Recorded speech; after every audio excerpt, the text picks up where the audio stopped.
Good morning student. Today's the next topic that mean unit 2 structure of atom. तो बेटा ninth class में हमने एक चीज़ रीड किया था, नाइन्थ और छोटी क्लास में हमने एक चीज़ रीड किया था कि सबसे छोटे से छोटे चीज़ को हम क्या कहते हैं, एटम कहते हैं। यानी कि एटम क्या होता है कि अनडिविजिबल, ठीक है बेटा, अनब्रेकेबल, सब अनब्रेकेबल चीज़ होती है। ठीक है, हमने यही बोला था ना छोटे क्लासेस में।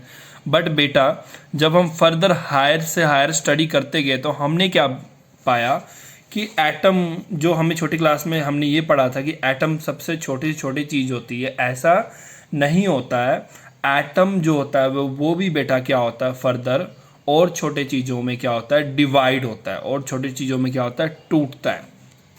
ठीक है, तो the existence of atom has been propose since the time earlier Indian Greek philosopher 400 BC who were viewed that the atom is are the fundamental building block of matter। उन्होंने क्या बोला था कि एटम एक छोटा से छोटा चीज़ है जिसे हम further divide would not be further divisible. ठीक है बेटा, ये माना गया था स्टार्टिंग में एटम को। The word atom has been derived from the Greek word atomos which means uncut और अनडिविजिबल। बट याद रखना, बाद में फर्दर और स्टडी हुई और ज़्यादा मेहनत किया साइंटिस्टों ने। साइंटिस्ट मतलब बेटा वही जो आप जैसे ही कुछ स्टूडेंट्स होते हैं जो आगे जाके पढ़ के साइंटिस्ट बनते हैं, उन्होंने और ज़्यादा मेहनत की और उन्होंने क्या बताया कि ऐसा नहीं होता कि एटम ही सबसे छोटा होता है, एटम से भी छोटे चीज़ प्रेजेंट है यूनिवर्स में जो एटम के ही अंदर होते हैं, जिनको ने क्या नाम दिया, न्यूट्रॉन, प्रोटॉन और electron। The atomic theory of matter was proposed on the famed scientific basis John Dalton and the British School of Teaching in 1808, और इस थ्योरी को दिया गया डाल्टन एटॉमिक थ्योरी। ठीक है बेटा, टू अकाउंट, अब देखो डाल्टन एटॉमिक थ्योरी में क्या पढ़ा था, और हमने थोड़ा सा पढ़ भी लिया है यूनिट फर्स्ट में। डाल्टन एटॉमिक थ्योरी आपको याद होगा।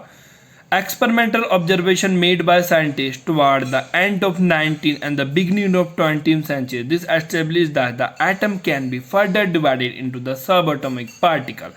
These are electron, proton और neutron. हमने, आपको पता है ना, पिछले चैप्टर में हमने कई सारी चीज़ें पढ़ा कि एटम कैसे होता है। मतलब हमने सबसे पहले क्या पढ़ा छोटी क्लासेस में कि एटम सबसे छोटा चीज़ होता है, इससे छोटा कुछ होता ही नहीं है।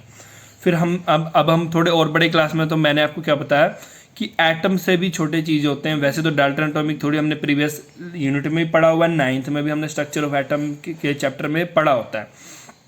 ठीक है, तो बाद में और स्टडी हुई और क्या पाया गया कि एटम भी फर्दर डिवाइड होता है इलेक्ट्रॉन, प्रोटॉन और न्यूट्रॉन में।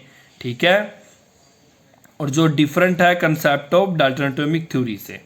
तो the major problem before the scientist at the time were क्या था, to account the stability of atom after the discovery of sub atomic particle. सबसे बड़ी प्रॉब्लम क्या थी बेटा, देखो डिस्कवरी करना एक अलग ग्रुप है, बट अगर हम डिस्कवरी कर रहे हैं तो क्या उसके बाद हम हम क्या प्रूव कर पा रहे हैं। देखो अब अगर आपने किसी की डिस्कवरी किया तो आप कैसे प्रूव करोगे आपने किसी की डिस्कवरी किया या आपको कोई नया चीज़ मिला। तो बेटा उसके लिए हमें क्या डेमोन्स्ट्रेशन दिखाना पड़ता है, कुछ ना कुछ प्रूफ देना पड़ता है। ठीक है, उसी तरह क्या बोला है कि जब मतलब कि इलेक्ट्रॉन, प्रोटॉन, न्यूट्रॉन की डिस्कवरी होगी तो उसके बाद क्या होगा, to account the stability of atom after the discovery सब एटॉमिक पार्टिकल। ठीक है, तो स्टेबिलिटी का क्या होगा, जो अब सब देखो पहले तो हमने एटॉमिक पार्टिकल्स माना था, जो अब क्योंकि एटम से भी छोटे होते तो उनको क्या नाम दिया गया, सब एटॉमिक पार्टिकल। तो उन्होंने बोला कि सब एटॉमिक पार्टिकल का स्टेबिलिटी का क्या होगा, जब डिस्कवरी होगा हम कैसे प्रूव करेंगे वो स्टेबल है कि नहीं है। To compare the behaviour of one element from another term of physical chemical property, और हम फिर कैसे कंपेयर करेंगे उनके फिजिकल और केमिकल प्रॉपर्टीज को। To explain the formation of different kind of molecules by the combination of different atoms, कैसे different kind of molecules की formation होता है वो कैसे हम बताएंगे। To understand the origin and nature of the characteristics of electromagnetic radiation। ठीक है बेटा, और हम थोड़ा सा आगे क्या है कि कैसे अंडरस्टैंड करेंगे origin of nature of characteristics of electromagnetic radiation के रिगार्डिंग। ठीक है, आगे क्या electromagnetic radiation. Subatomic particle. Dalton atomic theory was able to explain the law of conservation of mass. Law of conservation of mass क्या होता है बेटा कि मास को ना तो क्रिएट किया जा सकता, मास को ना तो डिस्ट्रॉय किया जा सकता है। याद रखना, law of conservation energy, law of conservation mass, दोनों का सेम डेफिनेशन है, mass neither be created not destroyed. ठीक है। Many different sub atomic particle discover in the 20th century, however in this section we will, हम सिर्फ दो particle की बात करेंगे जिनको नेम दिया गया इलेक्ट्रॉन और proton. In 1830, Michael Faraday showed that if electricity passed through a solution of electrolyte, chemical reaction occur at electrode. अब देखो बेटा, 1830 में माइकल फैराडे एक साइंटिस्ट, उन्होंने क्या बोला कि जब हम इलेक्ट्रिसिटी पास करते हैं किसी सोल्यूशन में से, सोल्यूशन मतलब कि इलेक्ट्रोड, इलेक्ट्रोड क्या होता है बेटा पता है? इलेक्ट्रोड वो होता है जिसे हम पानी में अगर डिजोल्व करें तो वो आइंस में कन्वर्ट होता है, आइंस में टूट जाता है। यानी एक इलेक्ट्रोड को जब पानी में डालोगे वो पॉजिटिव और नेगेटिव आइंस में ब्रेक होगा। ठीक है। और तो क्या बोला कि जब इलेक्ट्रिसिटी पास करते इलेक्ट्रोड में से केमिकल रिएक्शन होता है which resulting in the liberation deposition of matter at electrode. Liberation मतलब कि निकलना। ठीक है। और इस चीज़ को हम फर्दर जो पढ़ेंगे वो +2 में जाके पढ़ेंगे। ठीक है। जो नेक्स्ट हमने पढ़ना है और मेन हमने पढ़ना है, उससे पहले कुछ चीज़ें सुन लो, याद रखना बेटा। Like charges repel each other and unlike charges attract each other. इस चैप्टर के नोट्स मैं आपको अलग से भेजूंगा। ठीक है।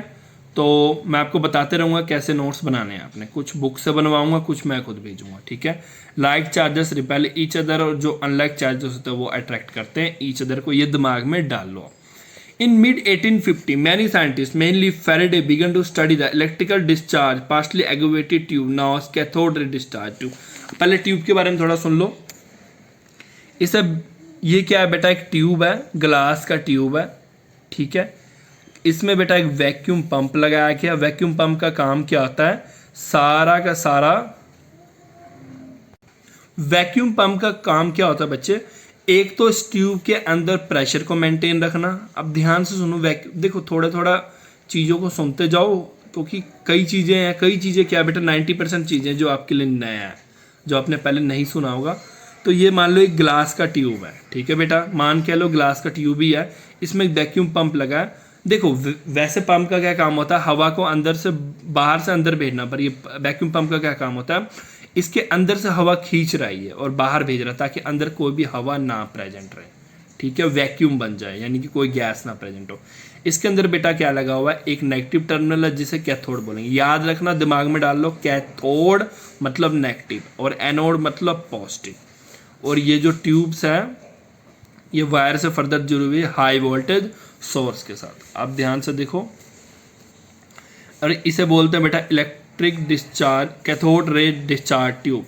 It is depicted in figure 2.1। A cathode ray tube made of glass containing 2 thin of metal, जिसे बोलते हैं इलेक्ट्रोड। ये तो 2 थिन ऑफ मेटल है, मेटल स्ट्रिप्स है यहाँ भी और यहाँ भी। ठीक है बेटा, ये वायर से जुड़े हुए हैं, ये इसकी बात कर रहा हूँ। ये फर्दर यही डायग्राम है जिसे फर्दर आगे दिखाया गया। ये देखो, ये 2 थिन ऑफ मेटल है ना, ये जुड़े हुए हैं, एक पॉजिटिव टर्मिनल से एक नेगेटिव टर्मिनल से। ठीक है। Electrical discharge through the gases could be observe only at very low temperature. Students देखो, अगर आपने इलेक्ट्रिकल डिस्चार्ज देखना है तो उसको देखने के लिए याद रखना कि इस ट्यूब के अंदर का जो प्रेशर होगा वो काफ़ी कम होना चाहिए। अगर ट्यूब का प्रेशर ज़्यादा होगा तो आप इलेक्ट्रिकल डिस्चार्ज नहीं देख सकते हो। अब देखो, अब इलेक्ट्रिकल डिस्चार्ज का मतलब क्या है? इलेक्ट्रिकल डिस्चार्ज का मतलब क्या है बच्चों?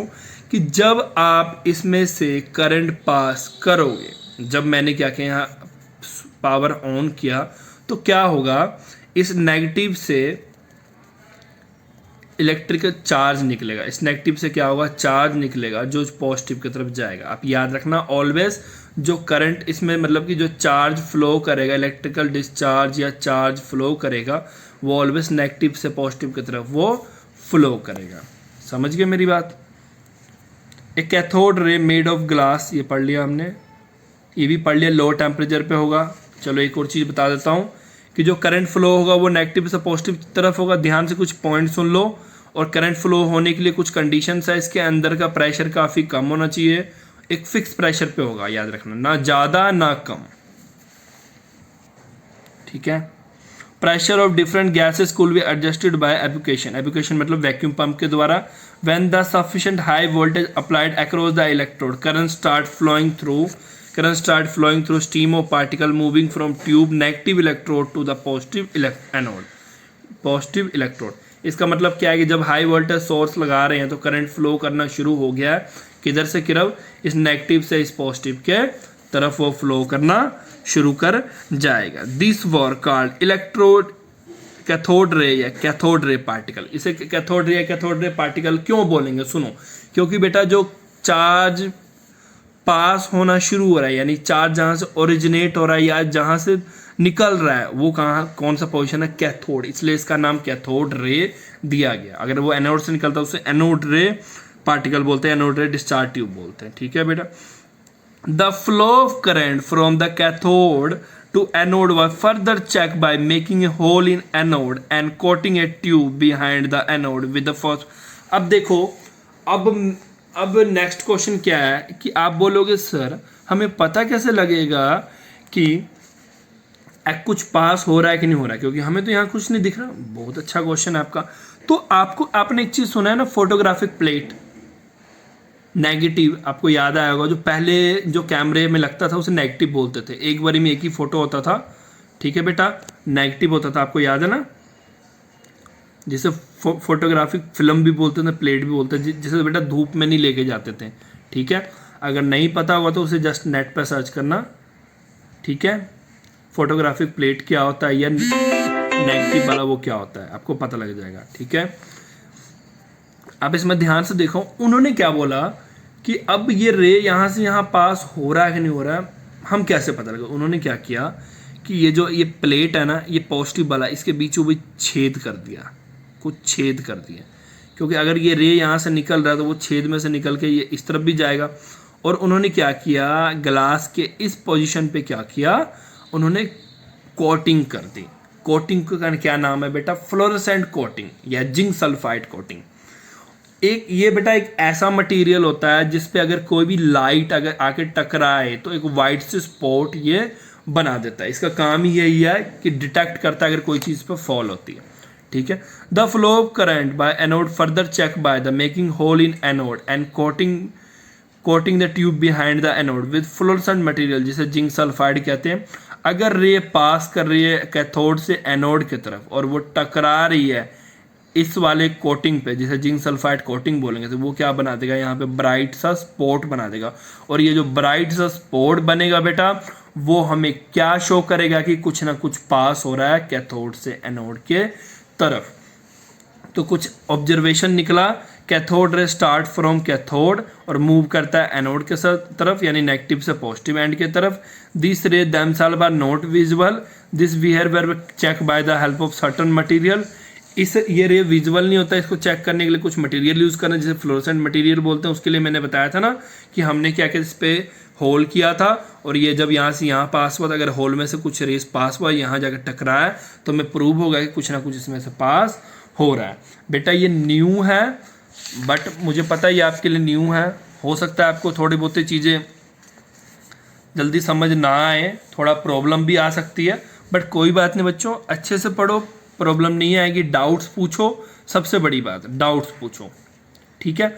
अब नेक्स्ट क्या है, in the absence of electrical और मैग्नेटिक फील्ड दिस रे ट्रेवल इन स्ट्रेट लाइन. और याद रखना, जो आपने एक चीज़ पढ़ा है ना कि जो लाइट्स होते हैं या रेस होते हैं वो ऑलवेज ट्रेवल करते हैं स्ट्रेट लाइन में. वही इसमें प्रूफ बताया गया कि the rays travel in straight line.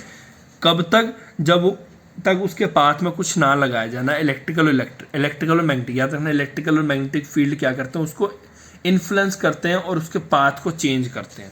ठीक है, अगर वो नहीं लगाया तो ये स्ट्रेट लाइन में फ्लो करेंगे. कैसे इन्फ्लुएंस करते हैं अगले टॉपिक्स में बताऊंगा. इन द प्रेजेंस ऑफ, अगर इलेक्ट्रिकल और मैग्नेटिक फील्ड हम लगाएंगे तो याद रखना बेटा. अब देखो, मान लो कि रेस कहाँ से कहाँ निकला, ध्यान से सुनना. रेस निकला है नेगेटिव से पॉजिटिव की तरफ. ठीक है बेटा, रेस निकला है नेगेटिव से पॉजिटिव की तरफ. अभी थोड़ा सा मैं समझा रहा हूँ. इधर रेस निकला नेगेटिव से पॉजिटिव की तरफ, और यहाँ पे समझो अगर ये रे नेगेटिवली चार्ज है, तो कैथोड से नेगेटिवली चार्ज है, और मैं क्या कर रहा हूँ, एक पॉजिटिव टर्मिनल लगा रहा हूँ, एक नेगेटिव टर्मिनल लगा रहा हूँ. यहाँ पे स्ट्रिप लगा रहा हूँ, एक में पॉजिटिव करंट है, एक में नेगेटिव करंट है. ठीक है बेटा, ये अरेंजमेंट अलग है, इसके अलावा मैंने यहाँ फिक्स किया. तो अगर ये रे क्या होगा, नेगेटिवली चार्ज होगा। इसका मतलब इसे अट्रैक्ट कौन करेगा, आई थिंक आपको पता है, negatively charge attract by the positively charge. इसका मतलब क्या है कि जब ये कैथोड रे यहाँ से यहाँ पास हुआ और मैंने क्या देखा, यहाँ पॉजिटिवली चार्ज है, तो ये पॉजिटिव चार्ज इस रे को अपने तरफ खींचेगा और ये जाके ये सीधा, देखो जब कोई भी फील्ड नहीं लगा था, ना मैंने इलेक्ट्रिक फील्ड लगाया था ना मैंने मैग्नेटिक फील्ड, ये देखो बेटा ये इलेक्ट्रिक फील्ड है यानी यहाँ करंट पास हो रहा है, ये मैग्नेटिक फील्ड है यहाँ चुंबक लगा है। इनको हटा दो मतलब ये वाला, जब ये कुछ नहीं था तो ये सीधा जाके यहाँ टकरा रहा था, ठीक है। जब मैंने इसे लगा दिया तो मैंने क्या देखा कि ये नेगेटिवली चार्ज, क्योंकि ये नेगेटिवली चार्ज है, ये अट्रैक्ट हो रहा है पॉजिटिव तरफ और ये सीधा ना जाकर ये ऊपर की तरफ कहीं जाकर टकरा गया। उसी तरह याद रखना बेटा, अगर मैं क्या प्लेस करूं, मैग्नेटिक फील्ड प्लेस करूंगा तो ये बेटा सीधा ना जाकर ये नीचे की तरफ जाकर टकरा जाएगा, ठीक है। यानी इलेक्ट्रिकल और मैग्नेटिक फील्ड क्या कर रहा है, इनकी रेस की जो मतलब कि डिफ्लेक्ट कर रहा है उसके ओरिजिनल पोजीशन से, ठीक है। The characteristics of cathode ray electron do not depend upon the metal, और याद रखना ये डिपेंड एक तो ये जो कैथोड रे वाला एक्सपेरिमेंट है, ये एक तो डिपेंड नहीं करता कि चैम्बर के अंदर यानी कि इसके अंदर कौन सा गैस भरा हुआ है, कोई भी गैस भरा हुआ है उसको कोई फर्क नहीं पड़ेगा, वो रिजल्ट एक जैसा देगा।